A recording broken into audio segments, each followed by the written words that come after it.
వ్యర్థము వ్యర్థమని ప్రసంగి చెప్పుచున్నాడు. వ్యర్థము వ్యర్థము సమస్తమును వ్యర్థమే.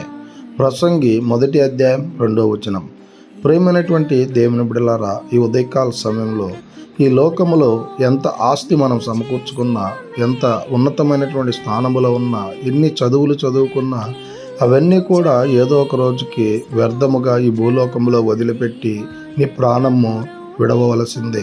అయితే ఒకటి మాత్రము వ్యర్థమవదు. అది ఆ యేసుక్రీస్తు ప్రభుల వారిని గనుక నువ్వు సొంత రక్షకుడిగా అంగీకరించినట్లయితే, ఆయన యందు నమ్మకం ఉంచినట్లయితే, ఆయన యందు విశ్వాసం ఉంచినట్లయితే అది నిన్ను పరలోక రాజ్యంలో చేర్చేదిగా ఉంది. కనుక ఇక నుంచి అయినా ఆ యేసుక్రీస్తు ప్రభుల వారిని మనం సొంత రక్షకుడిగా అంగీకరించి ఆయన యందు విశ్వాసం ఉంచి, ఆయన యందు నమ్మకం ఉంచి జీవించేటువంటి వారంగా ఉండాలని కోరుకుంటూ ఈ దిన వాక్యం ద్వారా దేవుడు బలపరిచి దీవించును గాక. ఆమేన్.